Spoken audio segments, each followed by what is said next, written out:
என்னுடைய வீவர்ஸ் அனைவருக்கும் அன்பான வணக்கம். நீங்கள் பார்த்து கொண்டு இருப்பது அபி ரிலாக்ஸ் டைம். ஃபஸ்ட்டு நான் உங்ககிட்ட சாரி கேட்டுக்கிறேன். இந்த வீடியோ போடுறதுக்கு கொஞ்சம் லேட் ஆயிருச்சு. எனக்கு உடம்பு முடியாமல் போச்சு, த்ரோட் இன்ஃபெக்ஷன். அதனால் வாய்ஸ் ஓவர் கொடுக்க முடியல. அதனால் லேட்டாக போடுறேன்.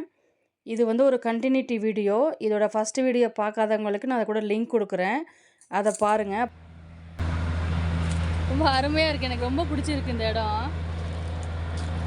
எங்கள் சொந்த ஊர் ஞாபகம் வந்துடுச்சு இந்த ஏரியாவை பார்க்குறப்போ. நல்லா சுற்றிலும் இயற்கை காட்சி, மரம், வில்லேஜ் செட்டப் எனக்கு ரொம்ப பிடிச்சிருக்குதுங்க. நம்ம வீடியோவை இன்னும் நீங்கள் சப்ஸ்கிரைப் பண்ணிக்கல அப்படின்னா மறக்காமல் சப்ஸ்கிரைப் பண்ணி வச்சுக்கோங்க. இந்த வீடியோ உங்களுக்கு பிடிச்சிருந்தது அப்படின்னா மறக்காமல் லைக் பண்ணுங்கள், கமெண்ட் பண்ணுங்கள், ஃப்ரெண்ட்ஸுக்கெல்லாம் ஷேர் பண்ணி விடுங்க.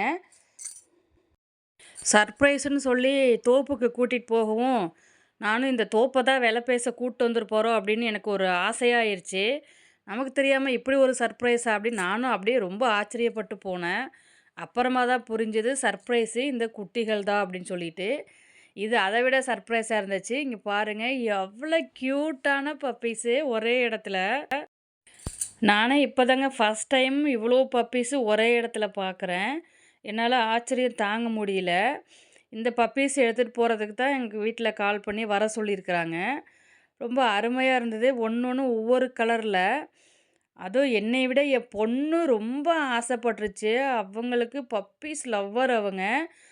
அவங்களுக்கு இந்த மாதிரி ஒரு இடத்துல கொண்டு போய் விடவும் அப்படியே அவங்க அப்பாவை கட்டி பிடிச்சிட்டாங்க.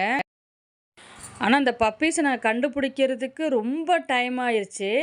ஒரு 2 மணி நேரம் நாங்களும் தோப்புக்குள்ளேயே சுற்றி சுற்றி வந்தோம். அந்த அம்மா நாய் எங்களை பக்கத்தில் விடவே இல்லை. அவ்வளோ சேஃபாக அந்த குட்டீஸை அது பாதுகாத்துருக்குது. போட்டு ஒரு 10 டேஸ் ஆச்சாமா. ஆனால் எங்களுக்கு சொல்லிகிட்டே இருந்தாங்கன்னு சொன்னாங்க. ஆனால் என்கிட்ட சொல்லலை அவங்க. நாம் தோப்புக்குள்ளே போனோன்னையும் அது ரொம்ப குறைச்சிட்டே இருந்தது. நம்மளை பார்க்குறக்கு அது புது ஆளாக தோணியிருக்கும் போல். அதனால் ஒரே சவுண்டு விட்டுட்டு கிட்ட விடவே இல்லை.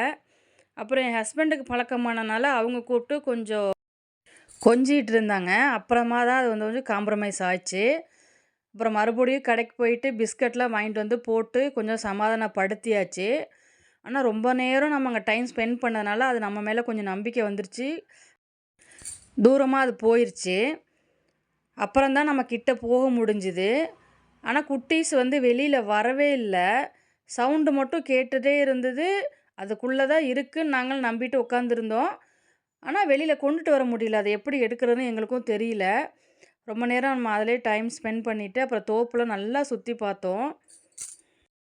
நல்ல பெரிய தோப்பாக இருந்தது. எங்கள் வீட்டுக்காரோட ஃப்ரெண்டோட தாம்மா. கொய்யா மரம், பழங்கள் மரம்லாம் நிறைய இருந்தது. கொய்யாக்காய் நிறையா காய்ச்சி இருந்தது. அதெல்லாம் கொஞ்சம் நாங்கள் பறித்து சாப்பிட்டோம். நல்லா செங்காய செம டேஸ்ட்டாக இருந்தது கொய்யா பழம்லாம். நாங்கள் தோப்பையும் சுற்றி பார்த்துக்கிட்டே அந்த நாய் என்ன பண்ணுதுன்னு பார்த்துட்டே இருந்தோம். அது 2, 3 இடத்துல போய் போய் சுற்றி சுற்றி பார்த்துட்டே வந்துட்டே இருந்தது. ஏன் 2, 3 இடத்த சுற்றி பார்க்குது அப்படின்னு நினச்சிட்டு எங்களுக்கு கொஞ்சம் டவுட்டாகவே இருந்தது. என்ன பண்ணுது இந்த நாயின்னு பார்த்துட்டே இருந்தோம். அப்புறமா தான் புரிஞ்சுது அது சேஃபாக 2, 3 இடத்துல அதை பப்பீஸை ஒளிச்சு வச்சுருக்குதுன்னு சொல்லிட்டு. ஃபஸ்ட்டு நாங்கள் அந்த வைக்கப்போருக்குள்ளே தான் இருக்குதுன்னு நினச்சிட்டு அங்கே வெயிட் பண்ணதுனால சவுண்டு விட்டு விட்டு விட்டு பார்த்தோம்.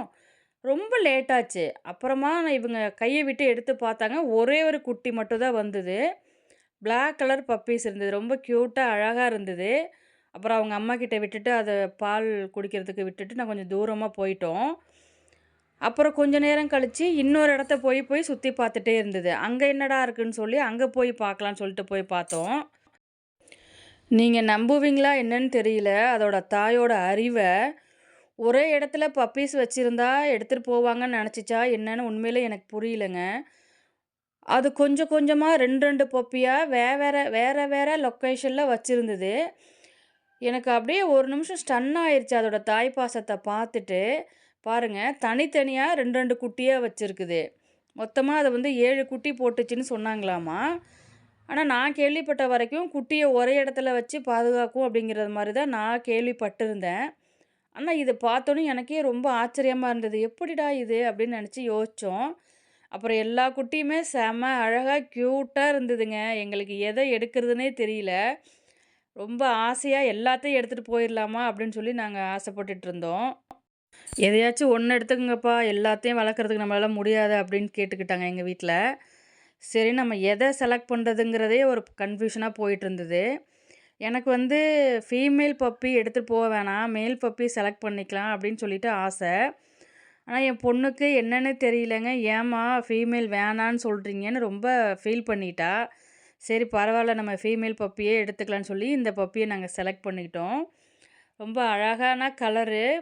ஒயிட்டும் இல்லாம, ப்ரவுனும் இல்லாம அது ஒரு செம்ம கலரா இருந்தது. பரவாயில்லன்னு சொல்லி நான் அதையே செலக்ட் பண்ணிட்டேன். என் பொண்ணு கேட்ட கேள்வி எனக்கு ஒரு மாரி இருந்தது. ஏன் ஃபீமேல் வேணான்னு சொல்லிட்டோம் அப்படின்ட்டு.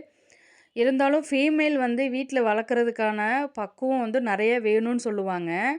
அது கொஞ்சம் ரிஸ்கி அதிகமா இருக்கு அப்படிங்கிறனால நான் வேணாம் அப்படின்னு நெனச்சேன். பட் பொண்ணு கேட்கவும் எனக்கு மனசு சரி பரவால்ல நம்ம கரெக்ட்டா வளர்த்துக்கலாம் அப்படின்னு சொல்லிட்டு தைரியமா ஃபீமேலே வந்து நான் செலக்ட் பண்ணிட்டேன். எல்லா குட்டீஸையுமே ஒரு இடத்துல போட்டு அது விளையாடும்போது ரொம்ப அழகா பார்க்கறதுக்கு ஆசையாவும் இருந்தது. எவ்வளோ க்யூட்னஸ்ஸு அது குட்டிக்கு. நல்ல கொழு கொழுன்னு இருந்ததுங்க எல்லா பப்பீஸுமே. அது கலரு அது எல்லாமே ஒரு டிஃப்ரெண்ட்ஸான அனுபவமா இருந்தது எனக்கு இத பார்க்கறதுக்கு. நான் இந்த குட்டிய எடுத்து செலக்ட் பண்ணியாச்சு. வீட்டுக்கு கொண்டுட்டு வந்துட்டோம்.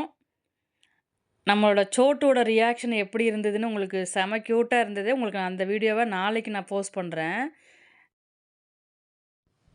இந்த மாரி வீடியோ உங்களுக்கு பார்க்கணுன்னா சப்ஸ்கிரைப் பண்ணிக்கங்க. தேங்க் யூ ஃபார் வாட்சிங்.